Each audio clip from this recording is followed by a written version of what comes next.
Hello दोस्तों, कहानियों का दौर चैनल में आपका स्वागत है। आज की कहानी है भात। तो चलिए कहानी शुरू करते हैं। गरीब विधवा सावित्री अपनी दो बेटियों की शादी की तैयारी में लगी थी कि एक अनजान आदमी का फ़ोन आया। फ़ोन उठाते ही वह बोला, बहन तैयारी रखना, मैं शाम तक भात भरने की रस्म निभाने आ रहा हूँ।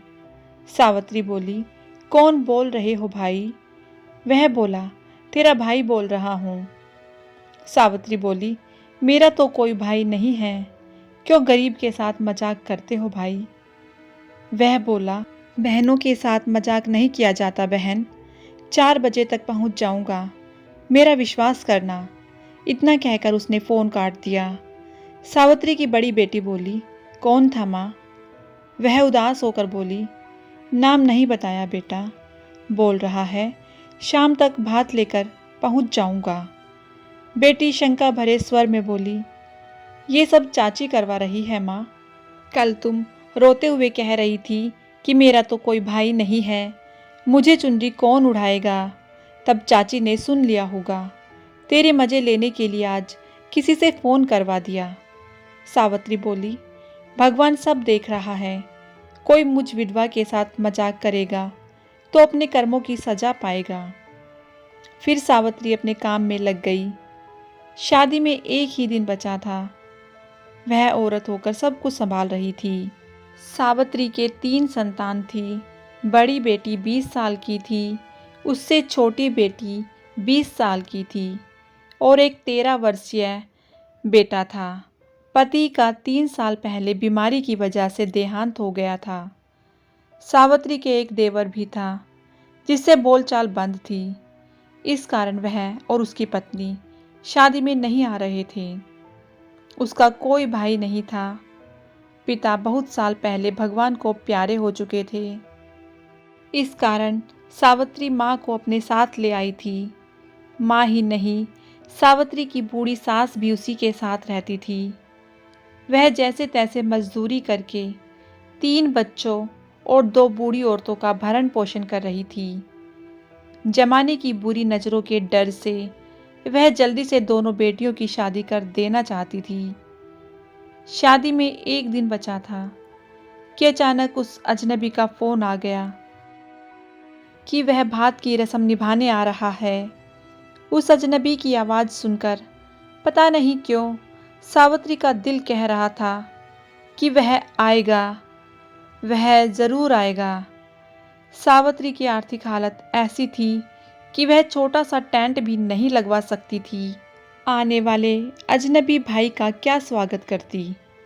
बचपन से लेकर अब तक एक कमी उसे हमेशा रुलाती थी कि उसका कोई भाई नहीं है। बच्चों की शादी के समय तो ये कमी शूल बनकर चुभने लगी थी। हर औरत की ख्वाहिश होती है कि उसके कम से कम एक भाई तो ज़रूर हो, ताकि बच्चों की शादी पर वह उसे चुनरी उड़ाकर हिम्मत बंधाए, थोड़ी आर्थिक सहायता भी करे। शाम के 4 बजने वाले थे। विश्वास ना होते हुए भी सावित्री और उसके बच्चों की नज़र घर के मुख्य द्वार पर टिकी थी कि शायद वह फ़ोन सच हो और वह अजनबी भात लेकर आ जाए। जैसे ही 4 बजे एक चमचमाती महंगी कार उसके घर के गेट के आगे आकर रुकी। फिर दूसरी गाड़ी आई, फिर तीसरी, फिर देखते ही देखते गाड़ियों की लाइन लग गई। 50 गाड़ियां एक साथ आने से गांव की गलियां गाड़ियों से भर गई। पूरे गांव में खलबली मच गई। लोग अपनी छतों पर चढ़कर ये नज़ारा देखने लगे। सावित्री तो जैसे पागल सी हो गई थी। सोच रही थी, ये कैसा भाई है, ये तो पूरी फौज लेकर आ गया, इतने लोगों को कहाँ बिठाऊंगी। उसने बेटे को कहा, जल्दी से जा और पूरे मोहल्ले में बुलावा दे आ, बोलना मेरी माँ का भाई भात लेकर आया है। वह भागकर अंदर गई और भाई के तिलक और आरती के लिए थाली तैयार करने लगी। धीरे धीरे गाड़ियों से उतरकर भात भरने के लिए सावित्री के घर के गेट के आगे इकट्ठे होने लगे। सभी वीआईपी लोग लग रहे थे। पड़ोस की औरतें दौड़ दौड़ कर सावित्री के घर आ रही थी। आते ही पूछती, बहन, ये अमीर भाई कहाँ छुपा रखा था? कौन है ये? कहाँ रहता है? पहले कभी बताया नहीं तुमने? सावित्री बेचारी क्या जवाब देती? उसे तो खुद नहीं पता था कि ये कौन भाई है। सावित्री के सैकड़ों भाइयों ने पानी भी नहीं पिया, सीधे भात भरने लगे थे। सबसे पहले जो आदमी आया वह तिलक निकलवाते समय बोला, बहन, पहचाना क्या? सावित्री ने ना में गर्दन हिलाई। तब वह बोला, बचपन के दिन याद करो, जब एक 8 साल का बच्चा हमारे गांव के जोहड़ में डूब रहा था। तब तुमने अपनी जान पर खेलकर उसकी जान बचाई थी। मैं वही हूँ। सावित्री बोली, आनंद हो, मगर तुम लोग तो किसी शहर में जाकर बस गए थे। वह मुस्कुराते हुए बोला, हाँ बहन, शहर जाने के बाद पिताजी का धंधा चल निकला। फिर हम लोग गांव लौटकर वापस नहीं आए। मैं तो सब कुछ भूल चुका था, मगर पिछले महीने पापा ने याद दिलाया कि एक लड़की का बहुत बड़ा ऋण है तुम पर, वो ज़रूर उतारना। तब मैंने अपना एक आदमी भेजकर तुम्हारा पता लगवाया। उसने बताया कि तुमने इस तारीख को बेटियों की शादी तय कर रखी है, इसलिए मैंने सोचा भांजियों की शादी पर भात भर देता हूँ। देखो, मैं समय पर आ गया। फिर आनंद ने एक महंगी चुनरी सावित्री को ओढ़ाई और एक नोटों से भरा सूटकेस बहन की झोली में रख दिया, जिसमें 50 लाख रुपए थे।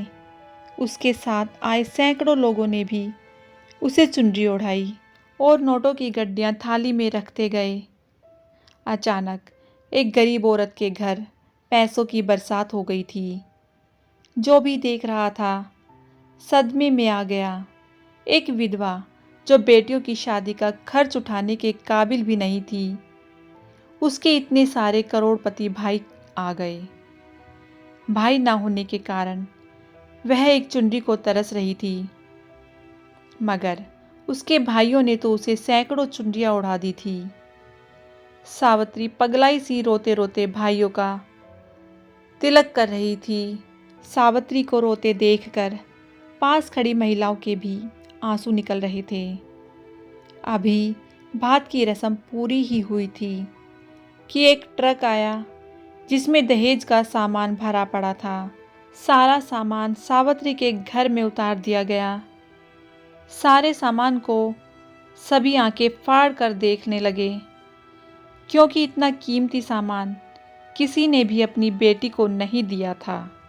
आनंद बोलता है, अब चलता हूँ बहन, ये मेरा पता और फ़ोन नंबर है। अगली शादी में भात का न्योता देने आना, तभी आऊँगा। उसके बाद सावित्री ने ठाट बाट से बेटियों की शादी की, बचे हुए पैसों से सुंदर सा घर बनाया। फिर भी बहुत सारा पैसा बच गया था। तो दोस्तों, जीवन में किया गया एक निस्वार्थ कर्म सावित्री की जिंदगी बदल गया था। वह एक ईमानदार और दयालु महिला थी। तो दोस्तों, आपको ये कहानी कैसी लगी मुझे कमेंट करके ज़रूर बताइएगा।